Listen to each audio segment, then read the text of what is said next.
Our story begins in a time shrouded in despair. For 40 long years, the Israelites groaned under the heavy yoke of Philistine oppression. In the quiet town of Zorah, a man named Manoah from the tribe of Dan lived with his barren wife, a woman whose womb had never known life. Then everything changed.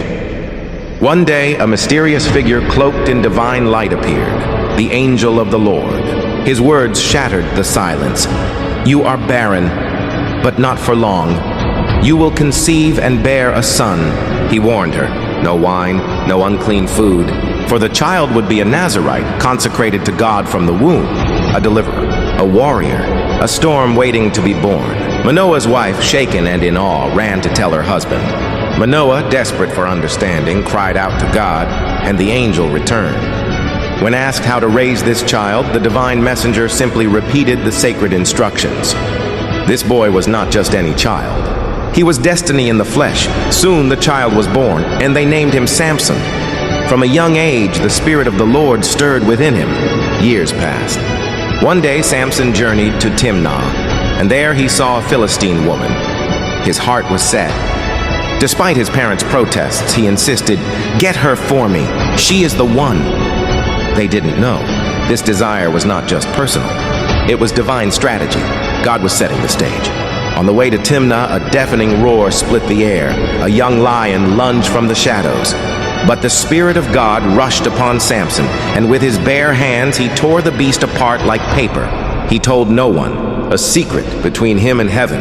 Later, as he returned for his bride, he saw the lion's carcass, now teeming with bees and honey. He ate, shared some with his parents, but never spoke of its source. The mystery deepened. At the wedding feast, Samson posed a riddle to his Philistine companions. Out of the eater, something to eat. Out of the strong, something sweet. 7 days, 30 garments on the line. They couldn't solve it, so they turned to deception. Threatening Samson's bride, they demanded the answer, or her family would burn. Pressured and desperate, she wept for 7 days until Samson broke. She betrayed him, and the answer was theirs. What is sweeter than honey? What is stronger than a lion? They declared. Fury erupted. The spirit fell again.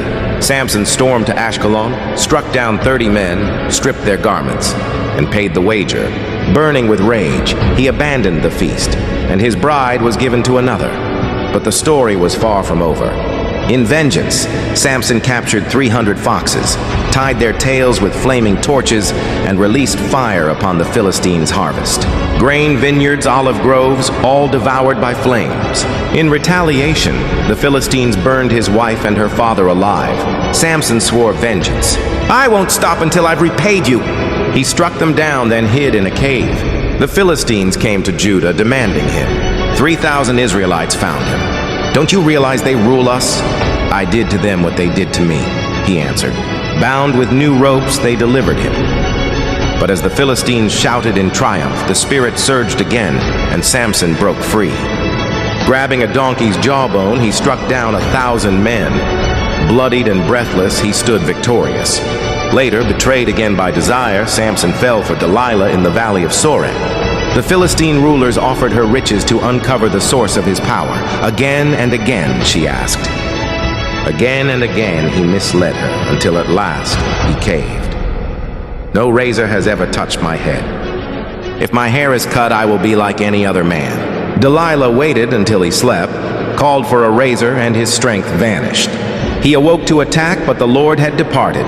The Philistines seized him, gouged out his eyes, and bound him in bronze shackles. The mighty had fallen, yet the hair on his head began to grow. During a grand celebration, the Philistines called for their broken enemy to entertain them. Blind, led by a servant, Samson stood between two pillars. He prayed one final time, "Sovereign Lord, strengthen me once more." Then with all his might, he pushed the pillars apart. The temple shook. The walls crumbled. Samson fell, but so did his enemies.